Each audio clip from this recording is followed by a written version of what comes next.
What's going on? Welcome to the channel. So today I will be tackling my biggest project yet. I'm gonna be painting the fenders on my truck, my Jeep, my JT, whatever you want to call it. I'm choosing to do that now simply because I got the time. I'm on leave for having my daughter.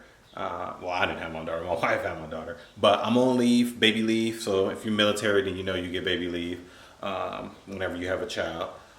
And so I'm taking that now. I've never painted with an actual spray gun like this, the one from Harbor Freight. I've just done like aerosol cans and then like airbrush. Obviously never airbrush on this larger scale, but I use, like you see, I use the perfect match from Duplicolor, and I've painted fenders like that as well. So I'm real familiar with rattle cans, but the actual spray gun with an air compressor like this is going to be something different. So I'll experiment. Hopefully it comes out good. I don't see why I wouldn't, because it's still pretty much the same concept as painting with a rattle can, just with the gun. But I don't know, we'll see. I'm rambling, whatever.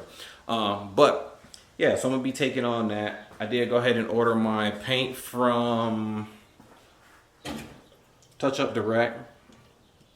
If you can see, it ain't going. Touch Up Direct. That was the hardener, not the paint, but whatever. So I'll be using that. So I'm gonna go ahead and take the fenders off. Obviously, wipe them down, sand them, and prep it and get everything to paint. But I gotta set this up like my little mini booth up in here. So I'm gonna put some paper down. I mean, not some paper, some plastic wrap down all over the garage and everything, cover stuff up so I don't get paint and overspray everywhere.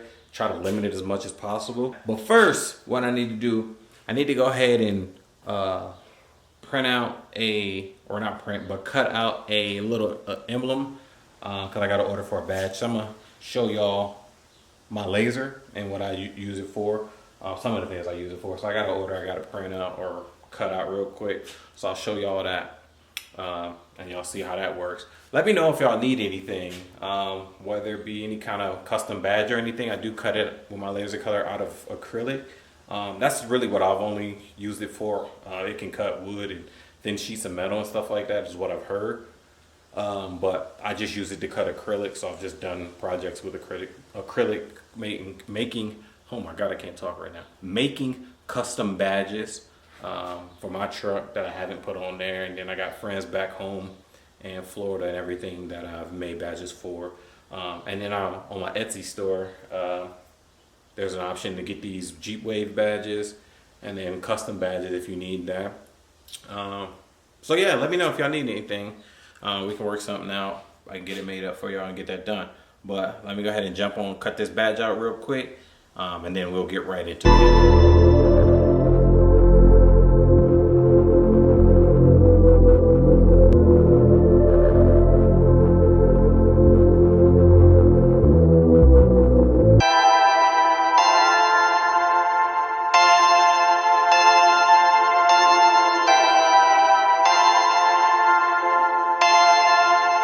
Perfect.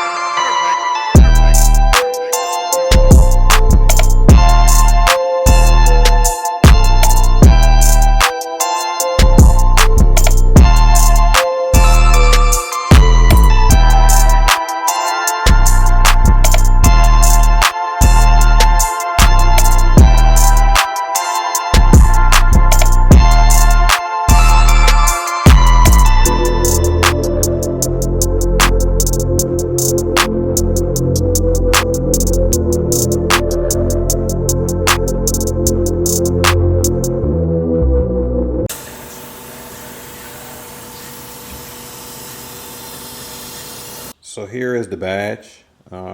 Just a simple Jeep Wave. What out of, I think this is a 1/4 inch thick acrylic, cast acrylic. So this is finished product for the most part. I'll go ahead and remove the backing off of that, throw some 3M tape on that, double-sided tape, and there you go. So that's pretty much the finished product. But I got this one, and I got a little finger, like a little peace sign finger, or 2 fingers, whatever. I printed these out, or keep saying printed, but I cut these out for my truck. Since I'm going with the white and gray, I'm gonna call it white noise. But I did this before I decided that I wanted gray.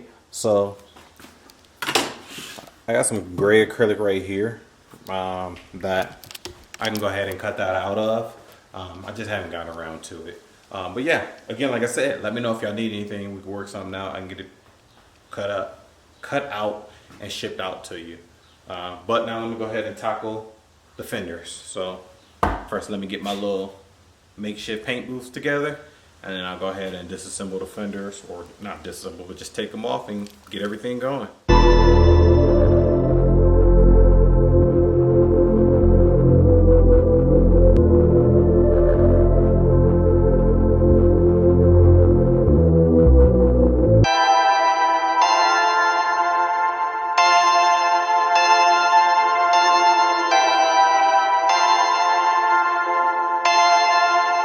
Perfect.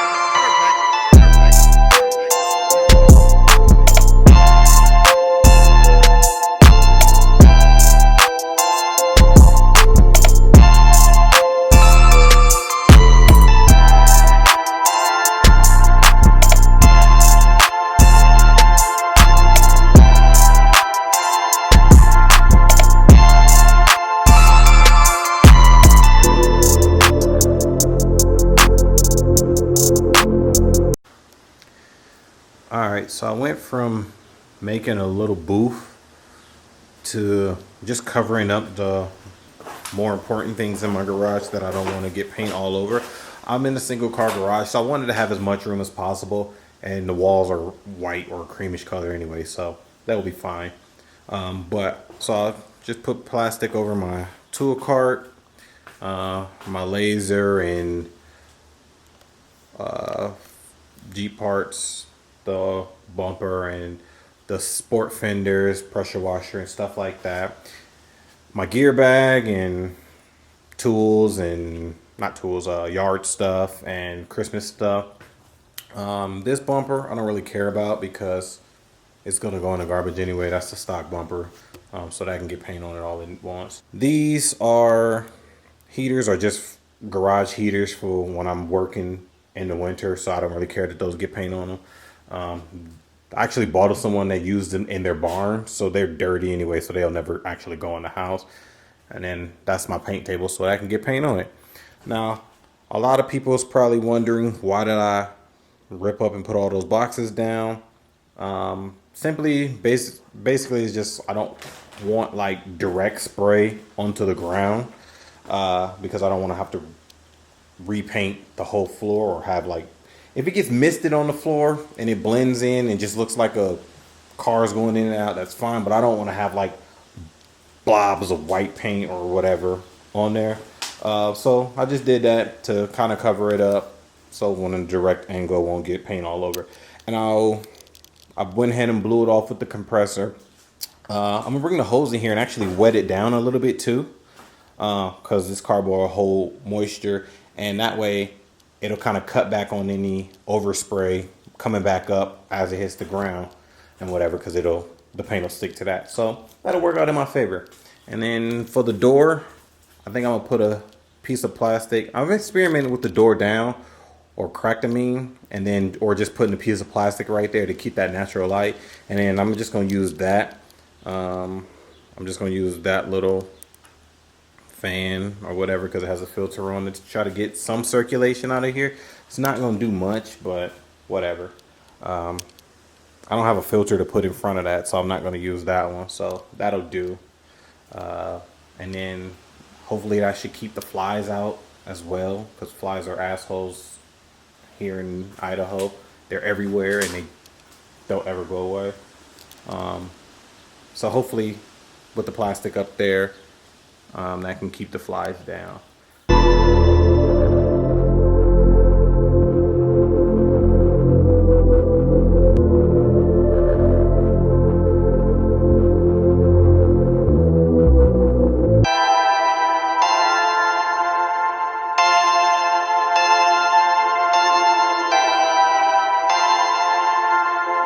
All right, so I've pretty much got everything, well, the fenders laid out the way that I think would be the best setup for me to go ahead and spray in the garage, in the space that I got. The way that I did it was I put everything around the perimeter of, like, facing the outside of the boxes, so that I can stand around it and paint in to try to get as much paint to land on the boxes as possible. Again, trying to keep the floor as clean as possible, and just get a little overspray on it. This is how I got it set up. Again, I got it from the outside, so now I'm gonna be spraying around the perimeter of it and spraying in towards the center of the boxes. So I got everything set up. These seem a little jumbled up. That's because they kind of are, just because of the way that I had to position this last one over here in the back. Because I got the compressor box and my tool cart right there, if I put it any more over, it would kind of give me an issue, like as far as heading the tool cart when I'm going to that right side. So I didn't want to run into that issue and potentially mess up the paint or anything like that. So this is fine. This should be fine for now. I mean, for this paint job, when I do the roof or anything, it should be a lot easier because it'll be right in the center and it'll be its only thing. But so that's what I'm running with as of right now.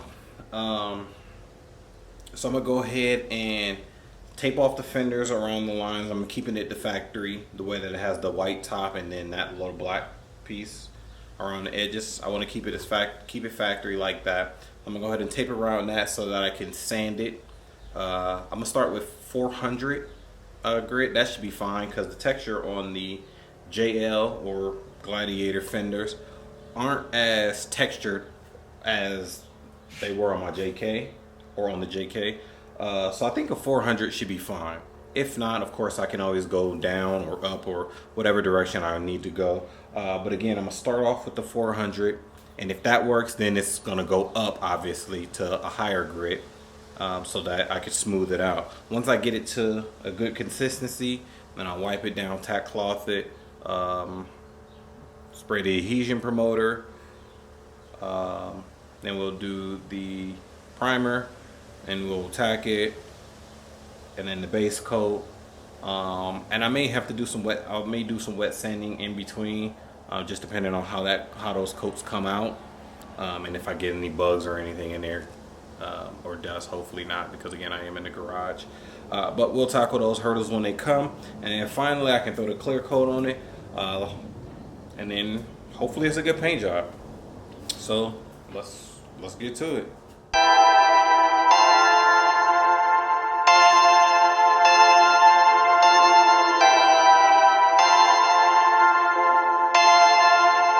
Perfect. First tape up session done. I'm gonna sand it down with the 400 grit, wipe it off, and I'm gonna retape it up right before I begin.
So finally got everything sanded.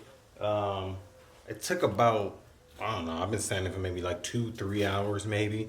I did start off with the 400, and then I switched. Well, I started off with the 400 by hand, you saw, and then I switched to my sheet sander, which actually helped out a lot. I forgot I even had that thing.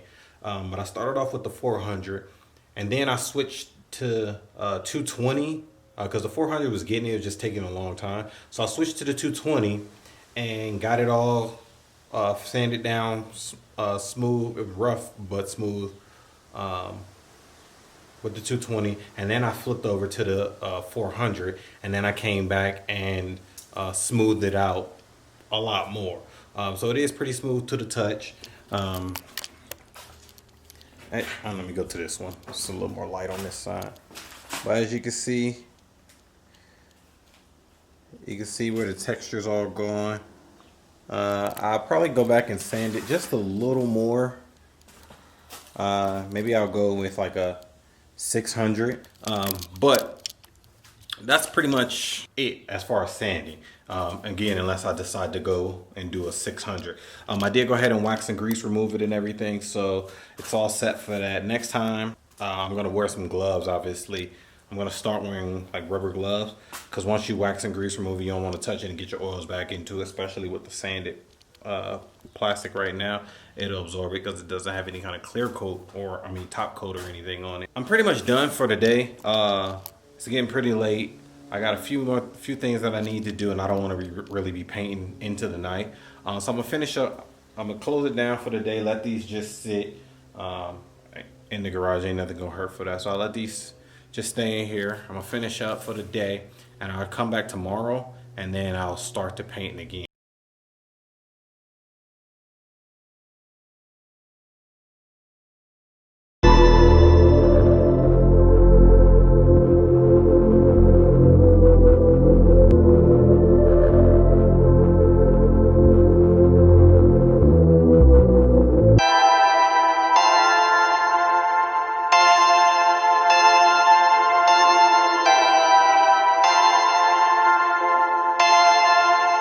Perfect.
So I just finished, I think 3 coats of primer, and 3 of the 4 fenders turned out really good. It laid down pretty good, really good actually for my first time doing it this way. I am going to sand them down with, I believe, maybe 600 or 800 grit sandpaper to get a smooth texture for it. So those three of them are pretty much done. But this 4th one up here, I don't know what happened with this one. As you see, it's this 4th one right here. I don't know what's going on with it. Let's see if I can focus in on it, but you can see all the rough texture and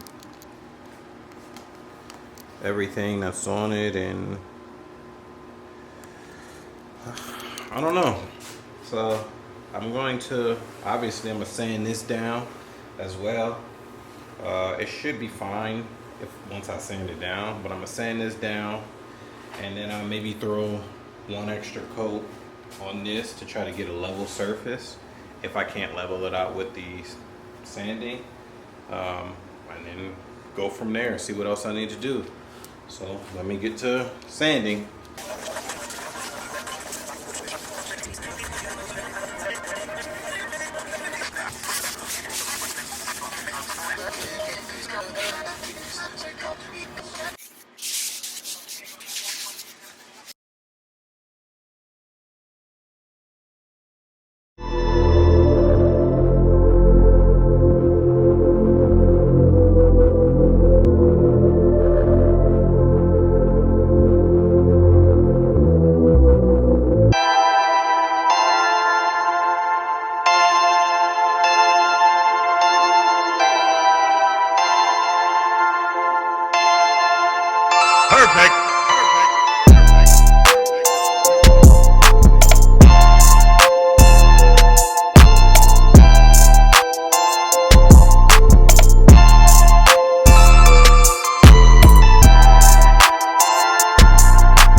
Alright, so it is a few days later. I did go ahead and let the fenders cure for 2, maybe 3 days. I did put them back on my truck, and from what it looks like right now, I mean, it's basically a perfect match. Touch Up Direct did a great job matching the actual paint for factory. So when you look at it, the fenders on the truck, it looks like it came from factory that way. I mean, there's a slight color difference as of right now, but it's just because my truck is filthy. I haven't washed it in like a couple weeks or whatever. But aside from that, it's a perfect match. There is slight orange peel on the clear coat, but that's going to be resolved when I wet sand it with 1500 and 3000, and then I'm going to buff and polish it. I went and picked up a DA polisher the other day, so I'll be doing that, if not tomorrow, sometime next week. I don't know, whenever. But once I do that, that'll give it that glass finish like factory, and it'll be basically a perfect match.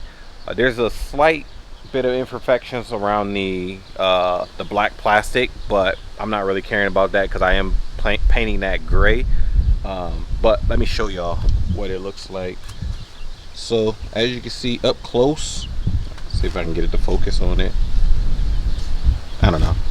Well, but right here, it looks pretty good. I mean, there's, like I said, there's a few imperfections, but for a first time paint job in a garage, I think it came out great. And again, that black is going to be painted gray anyway to match those and the trim, so you won't even see that overspray where the tape lifted up. But yeah, like I said, I think it came out great.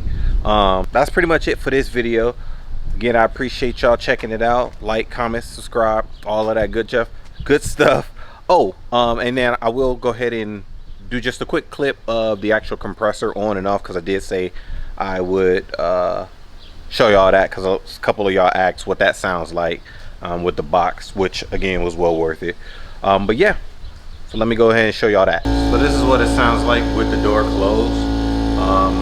It is pretty muffled, like it's not bad. I can hear myself think. I can hold a conversation. I'm sure y'all can hear me. When you go inside the house, you can't really hear it. You can't really hear it. It has like a small, like a hum sound inside, but it's nothing outrageous. And then if you close the garage, you can't even really hear it from outside. Let me step away for a minute. So this is me outside the garage. I mean, again, it's not that loud at all. Has a little hum to it, but nothing major. And then I'm gonna go open it.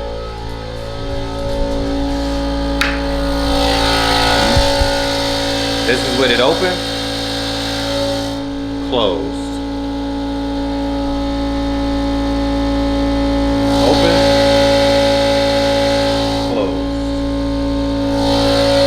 closed. So yeah, I mean, it was definitely worth it. For the sound that it muffles and it allows me to run the compressor at, I was able to get this done and not have to worry about waking up my daughter while she's napping or bothering the neighbors or anything. So well worth the time and investment that I put into it. Not much investment, more so time, but it was well worth it. But that's it for this video. Again, I appreciate y'all checking it out. Like, comment, subscribe, share, turn on that bell notification, all of the above, to keep up with the rest of this build. My truck is coming along the way that I want it. I'm loving it every day, loving it more and more every day, and can't wait to keep building. Excuse me. Again, I'm waiting for my rear bumper, which is backed up like 3 weeks. Unfortunately, I've already been waiting for 2. So once I get that in, I'll be stripping the front bumper, repainting that one, and stripping and repainting the back bumper. So be sure to check that out. But again, appreciate y'all checking out the video. Y'all have a good one.